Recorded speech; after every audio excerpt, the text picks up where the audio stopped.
नमस्कार दोस्तों, कल हम ज्योग्राफी का फर्स्ट पार्ट पढ़े थे जिसमें हम ब्रह्मांड के बारे में थोड़ा पढ़े थे। अब आज उसका सेकंड पार्ट पढ़ते हैं जिसमें स्टार का मतलब तारों का जन्म कैसा होता है और ग्रह कैसे निर्माण, ग्रहों का निर्माण कैसे हुआ, उसके बारे में थोड़ा आज डिटेल से पढ़ते हैं। तो क्या है स्टार का जीवन चक्र, तारों का जीवन चक्र,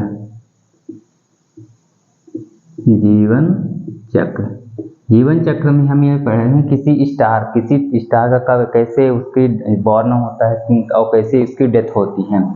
मीन्स क्या है कि अगर कोई कैसे ब्रह्मांड में जो तारे बन रहे हैं उसका निर्माण किस प्रकार हो रहा है और उन तारों के से क्या अन्य ग्रहों पर और ग्रह उपग्रह का निर्माण कैसे हो रहा है, ये सभी को डिटेल से अध्ययन करते हैं। तो कॉस्मोस ब्रह्मांडी थ्योरी ये कहती है जब बिग बैंग थ्योरी हुई थी उसके बाद एक आकाश गैलेक्सी का निर्माण हुआ। गैलेक्सी के बाद क्या स्टार बने, स्टार के बाद ग्रह एवं उपग्रह बने। तो आकाश गंगा जब गैलेक्सी का निर्माण हुआ, गैलेक्सी का निर्माण के पश्चात क्या स्टार बने, स्टार के बाद क्या है प्लैनेट बने, प्लैनेट्स बने, फिर एंड अदर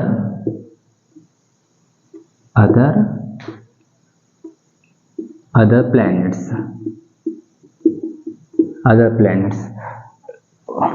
यहाँ कॉस्मोस यानी यूनिवर्स का निर्माण हुआ। यूनिवर्स ब्रह्मांडी थ्योरी के अनुसार जब बिग बैंग थ्योरी का सिद्धांत आया, बिग बैंग प्रिंसिपल आया,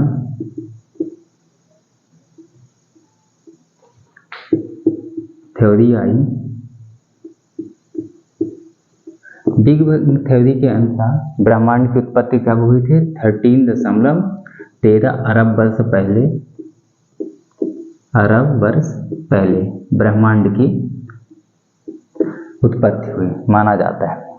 फिर इसके पास गैलेक्सी आई। गैलेक्सी के बाद जब आकाश गंगा का निर्माण हो गया,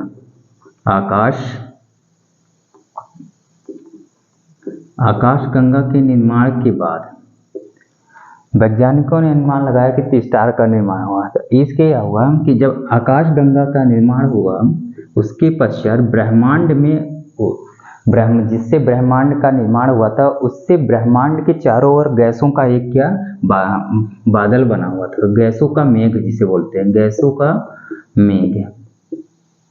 गैसों के मेघ से गुरुत्वाकर्षण बल के कारण क्या हुआ, ये गैसों का मेघ प्रभावित होने लगा। ग्रेविटी के कारण जब गैसों का मेघ प्रभावित होने लगा तो आकाश गंगा के केंद्र में, हमारी जो गैलेक्सी है उसके केंद्र में जो वॉल जो होती थी, हमारी आकाश गंगा का जो संरचना है उस क्या है, एक त्रिभुजाकार की है। इस प्रकार इसके वॉल में केंद्रीय भाग में क्या है, हाइड्रोजन भरा हुआ है। हाइड्रोजन, इसका केंद्रीय भाग हाइड्रोजन है। जब ये एक वृत्ताकार मार्ग में घूमने की प्रक्रिया प्रारंभ हुई तो इसके केंद्र में जो हाइड्रोजन था, हाइड्रोजन का उच्च ताप के कारण ये हाइड्रोजन से हीलियम में कन्वर्ट होने लगे, यानी इसके हाइड्रोजन का नाभिकीय संलयन प्रारंभ हो गया और ये हाइड्रोजन किसमें, हीलियम में कन्वर्ट प्रारंभ हो गया, हीलियम में बदलना प्रारंभ हो गया, जिससे क्या होगा, एक स्टार का निर्माण हुआ। इसके केंद्रीय भाग में जो केंद्रीय वॉल जो होता है, केंद्रीय भाग जो होता है जिसे हम वॉल्ज कहते हैं, वॉल्ज बोला जाता है। सिद्धांत यह है, प्रिंसिपल ये बोलती है कि जब इन आकाश गंगाओं के जब घूर्णन के कारण जब गोल गोल चक्री ग्रह में आपस में घूम रहे थे तो ग्रेविटी से के कारण क्या हुआ, और ग्रेविटी के कारण क्या हुआ कि जो आसपास के हाइड्रोजन था वो धीरे धीरे उस नाभिकीय संलयन प्रक्रिया के कारण आकर सभी मेघ जो बादल बने हुए थे आकर गुरुत्वाकर्षण बल के कारण क्या है, आकर्षित होने लगे, जिससे सभी आकाश गंगाओं का जो सेंट्रल पॉइंट था उसमें क्या है नाभिकीय संलयन की प्रक्रिया प्रारंभ हो गई। नाभिकीय संलयन की प्रक्रिया में के पश्चात जो एक नाभिकीय संलयन की प्रक्रिया में क्या हुआ, नाभिकीय संलयन प्रारंभ हो गया। इससे क्या हुआ कि जो नाभिकीय संलयन में जो केंद्र का हाइड्रोजन था वो हीलियम में कन्वर्ट हो गया और एक भारी कार्बन में परिवर्तित होने लगा, हीलियम प्लस भारी। इसका क्या हुआ कि जब हीलियम में परिवर्तित हो गया तो एक स्टार का जन्म हुआ, जिससे क्या बोला, तारा बोला गया। इस स्टार के जो केंद्रीय भाग था, केंद्रीय भाग में जब केंद्रीय भाग एक बाहरी सतह है, केंद्रीय भाग का जब जैसे जैसे हाइड्रोजन खत्म होने लगा तो इसका केंद्रीय भाग क्या हुआ, संकुचित होने लगा, संकुचन और गर्म होने लगा, संकुचन एवं गर्म हो गया। और एवं बाहरी भाग में अभी भी प्रारंभिक अवस्था की तरह हाइड्रोजन का हीलियम में, हाइड्रोजन क्या है, हीलियम में परिवर्तित हो रहा था, जिसे हम क्या बोला गया, जब ये हीलियम पर ये संकुचन हो गया, सेंट्रल वाला भाग जो केंद्रीय भाग था वो संकुचित हुआ, बाहरी भाग धीरे धीरे ये क्या हुआ, हाइड्रोजन से हीलियम में परिवर्तित हो रहा और ये धीरे धीरे ठंडा होने लगा, धीरे धीरे ठंडा होने लगा, धीरे धीरे ठंडा होने लगा। और ये ठंडा होकर के किसमें, श्वेत, एकदम जब धीरे धीरे ठंडा हुआ तो जब ये आपने क्या है, इसका जब टेम्परेचर बहुत ज़्यादा था जिसके कारण क्या है, ये लाल दानव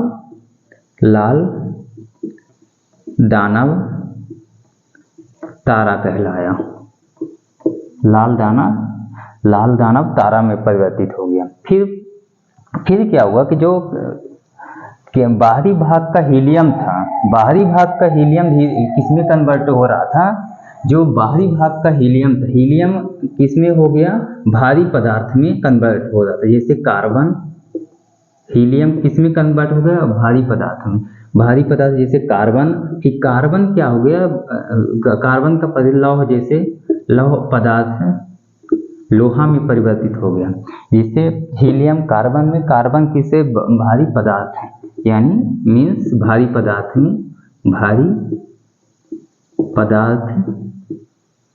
में परिवर्तन हो गया। इस परिवर्तन से हमारे एक हल्का एवं भारी स्टार का जन्म हुआ, जिसे बोला गया, इस भारी लौ के कारण एक सुपर नोवा का विस्फोट हुआ। इस सुपरनोवा से विस्फोट से एक विशाल तारा का जन्म हुआ, विशाल तारा का जन्म हुआ। फिर ये कहाँ, विशाल तारा का जन्म हुआ।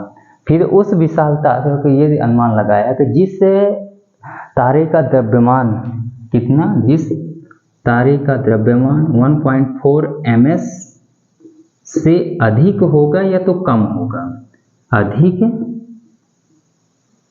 अधिक होगा या तो कम होगा। यदि किसी तारे का द्रव्यमान जो होता है, किसी तारा का जो द्रव्यमान होता है, यदि उसका द्रव्यमान 1.4 ms से कम होता है तो उसे बोला गया श्वेत वामन तारा, श्वेत वामन तारा कहा गया। और जब यही श्वेत वामन तारा धीरे धीरे ठंडा होने की प्रक्रिया में धीरे धीरे जब ठंडा हो गया तो इसे काला, इसकी जब ठंडा हुआ तो धीरे धीरे इसकी प्रकृति की रंग कैसा है, वो रंग कैसा हो गया, काला पड़ गया। इसे क्या बाद में बोला गया, काला वामन तारा बोला गया। ठीक, फिर क्या हुआ कि जब जिस स्टार का द्रव्यमान होता है, जिस स्टार का पदार्थ का द्रव्यमान 1.4 ms से अधिक था, तो वो क्या हुआ कि किसी भी पदार्थ के केंद्र में क्या क्या होते हैं, एक न्यूट्रॉन होता है और इलेक्ट्रॉन क्या होता है, न्यूट्रॉन के चारों ओर चक्कर लगाने लगता है। अत्यधिक क्या हुआ कि इलेक्ट्रॉन के कारण ये क्या है कि इसका इलेक्ट्रॉन अपना जो सर्कुलर था उसको छोड़ करके अन्य जगह में चला गया, सिर्फ न्यूट्रॉन बचा। तो इससे क्या हुआ कि जब इसका द्रव्यमान 1.4 से अधिक हो गया तो क्या है, न्यूट्रॉन तारा का निर्माण हुआ। इसी न्यूट्रॉन तारा को बाद में क्या है, जब केंद्र में न्यूट्रॉन तारा, इसका द्रव्यमान बहुत ज़्यादा है, यानी कि इस पदार्थ से कोई भी द्रव्य पदार्थ बाहर नहीं जा सकता था, इसलिए इसको बाद में क्या बोला गया, ब्लैक होल। ब्लैक होल की कल्पना यहाँ से की है, यानी किसी भी पदार्थ का जब इलेक्ट्रॉन उसका नाभिक छोड़ के बाहर चला जाता है और उस पदार्थ से द्रव्य से ना ही सूर्य का प्रकाश मतलब प्रकाश भी परावर्तित नहीं हो पाती, तब उसे क्या बोले, तो उसे क्या बोला गया, ब्लैक होल। यहाँ पर सूर्य का प्रकाश का भी परावर्तन संभव नहीं हो पाता है, इस कारण इसे क्या बोला गया है, ब्लैक होल। इसे ब्लैक होल बोला गया है। ठीक, इस प्रकार एक तारे का जन्म होता है और उसका जीवन चक्र समाप्त हो जाता है और यह प्रक्रिया निरंतर चलती रहती है। हाइड्रोजन खत्म होता है तो एक नए तारा का निर्माण। तो संक्षिप्त में सारांशतः यह कहा जा सकता है कि जब गैलेक्सी का निर्माण हुआ, गैलेक्सी के केंद्र में क्या था, हाइड्रोजन था। हाइड्रोजन का जब नाभिकीय संलयन के कारण, नाभिकीय संलयन प्रक्रिया के कारण, नाभिकीय संलयन के कारण क्या है, हाइड्रोजन का हीलियम में परिवर्तन हुआ। हाइड्रोजन का हीलियम में परिवर्तन होने के पश्चात जब इसका केंद्रीय भाग संकुचित हो गया तो एक तारा का नष्ट होना, उसका बाहरी भाग का धीरे धीरे ठंडा होना, फिर ये हीलियम इसमें कार्बन जैसे पदार्थ में कन्वर्ट हुआ।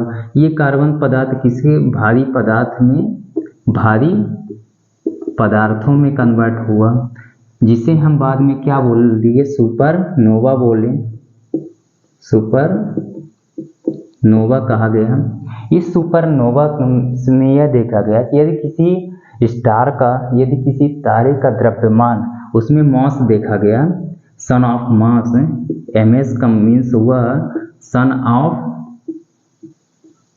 ऑफ मास, सूर्य का द्रव्यमान। यदि किसी तारे स्टार का द्रव्यमान कितना 1.4 से कम है तो उसे क्या बोला गया, श्वेत वामन तारा, श्वेत वामन तारा बोला गया। और यदि किसी स्टार का द्रव्यमान जो होता है, यदि किसी स्टार का द्रव्यमान 1.5 से अधिक है तो उसे क्या बोला गया है, न्यूट्रॉन तारा। और इस न्यूट्रॉन तारा का यदि उस द्रव्य से प्रकाश भी परावर्तित नहीं हो पाती तो इसे एक ब्लैक होल की कॉन्सेप्ट आई, ब्लैक होल। इस प्रकार हम कह सकते हैं कि एक तारे का जन्म होता है और उसकी एक समय के बाद उसकी मृत्यु हो जाती है। यानी सूर्य हमारा एक तारा है, सूर्य का भी एक निश्चित समय अवधि है, फिर उसके बाद वो सूर्य का भी एक प्रक्रिया के बाद जैसे हाइड्रोजन, उसका केंद्रीय भाग से हाइड्रोजन समाप्त हो जाता है, वो भी एक ठोस वस्तु में धीरे धीरे उसका भी जीवन काल खत्म हो जाएगा। अब स्टार के बाद आता है ग्रह। सूर्य की थोड़ी बाहरी संरचना के बारे में ध्यान से पढ़ते हैं कि सौर मंडल में बाहरी संरचना, सौर मंडल के बारे में पढ़ते हैं। तो अब सूर्य की संरचना के बारे में पढ़ते हैं, सौर संरचना कि सौर मंडल की संरचना कैसी है। जिस प्रकार सूर्य का केंद्रीय भाग होता है, अगर हम इसको सूर्य का कोर मान लेते हैं तो ये क्या है, इसको कोर मान ले हैं। फिर उसका कोर के भाग एक होता है रेडिएशन जोन, रेडिएटिव जोन होता है। एक होता है फोटोस्फीयर जोन, एक होता है फोटोस्फीयर जोन होता है। फिर एक होता है फोटोस्फीयर जोन के बाद होता है क्रोमोजोन,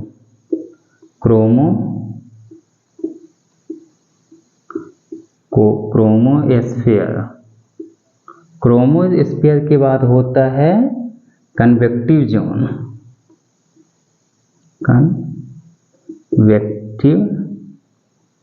कन्वेक्शन जोन। कन्वेक्शन जोन के बाद होता है एक कोरोना। ये जो कोरोना वह भाग है जो हमारे चंद्रमा एवं अमावस्या के समय जो अमावस्या की रात्रि को दिखाई देता है उसे क्रोमोजोन बोल लेते हैं। ये पृथ्वी का सूर्य का कोर भाग होता है। इसका तापमान होता है 6000 डिग्री सेल्सियस होता है। ठीक, इसके बाद जो इस तापमान से गर्मी निकलती है उसे रेडिएटिव जोन बोला जाता है। जो सूर्य के समय, जो सुबह के समय जो हमारी नग्न आंखों से दिखाई देता है, इसे प्रकाश मंडल बोला जाता है। प्रकाश मंडल बोला जाता है। प्रकाश मंडल के ही भाग में क्या होता है, सन स्पॉट की घटनाएं घटित होती हैं। प्रकाश मंडल के जिस स्थान से सूर्य की किरणें अपनी आकर्षण शक्ति के कारण अपनी वायुमंडल को क्रॉस करके पृथ्वी के वायुमंडल में प्रवेश कर जाती है और जिस स्थान से वह प्रकाश निकलता है उसे सन स्पॉट बोला जाता है। सन स्पॉट बोला जाता है। इसका सौर कलंक बोला जाता है। यह 11 वर्षों में घटित होने वाली घटना है। लगभग 11 वर्षों में घटित होने वाली घटना होती है। इससे क्या होता है, पृथ्वी का जो रेडिएटिव जोन होता है, पृथ्वी का जो रेडियो घटनाएं होती हैं इसी जोन से प्रभावित होती हैं। यदि यह जोन क्या हो उत्तरी एवं दक्षिणी ध्रुवों पर घटित होती है तो ये उत्तरी ध्रुव में जब घटित होती है तो उसे क्या बोला जाता है,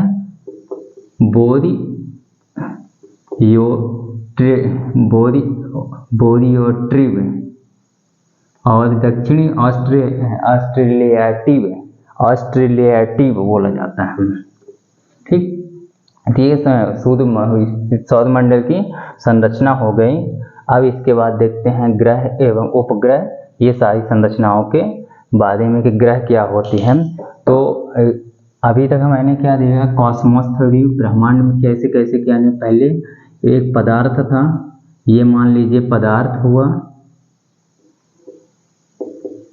पदार्थ के बाद क्या हुआ, एक ब्रह्मांड का निर्माण हुआ। ब्रह्मांड के बाद आकाशगंगा का निर्माण हुआ।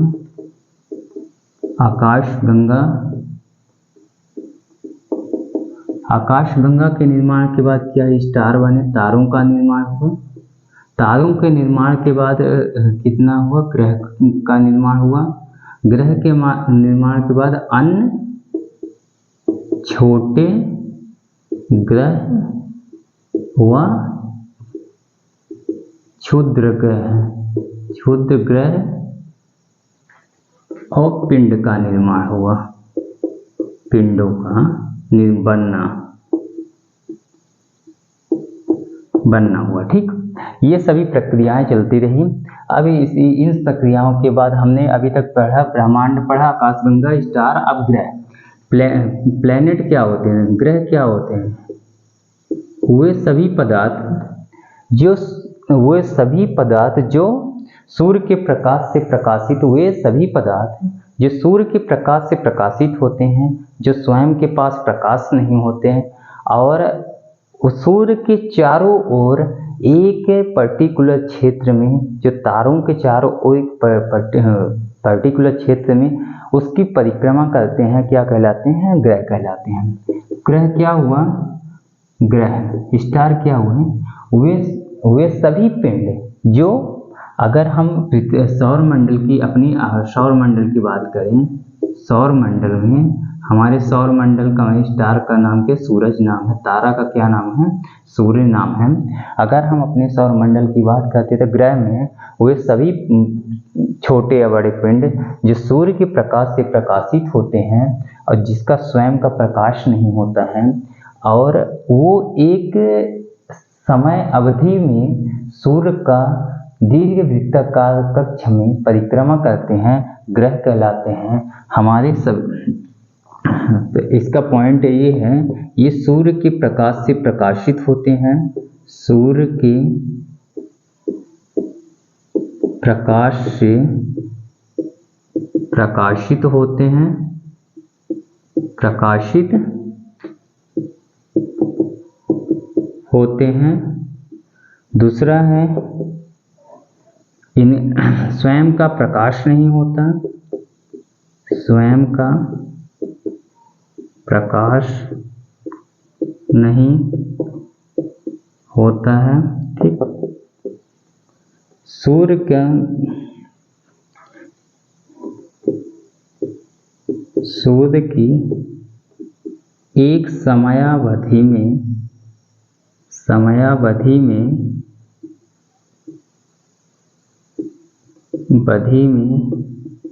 दीर्घ वृत्ताकार परिपथ में चक्कर लगाते हैं,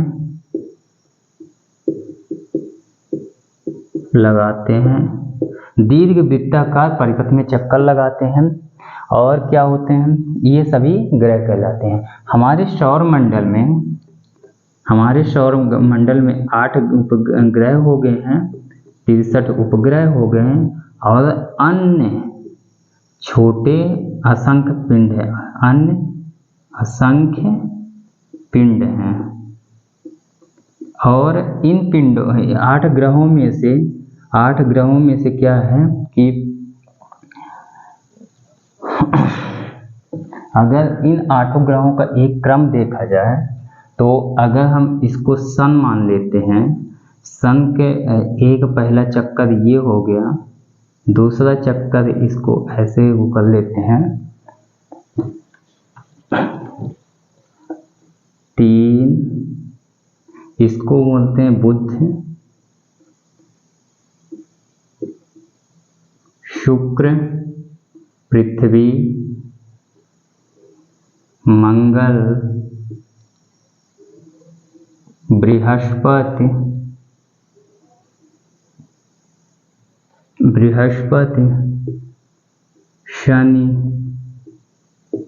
शनि के बाद क्या होता है, अरुण, एक हो गया वरुण, ये हो गया वरुण, ठीक। और फिर इसको बोला जाता है, प्लूटो बोला गया, जिसको अब इसे बोला केपलर कूपर बेल्ट बोला गया। इसको बोला गया बुध, शुक्र, पृथ्वी, मंगल, 4 ग्रह को आंतरिक ग्रह बोला जाता है, आंतरिक ग्रह या पार्थिव ग्रह बोला जाता है। आंतरिक ग्रह में जिसका नाम है बुध, शुक्र, पृथ्वी,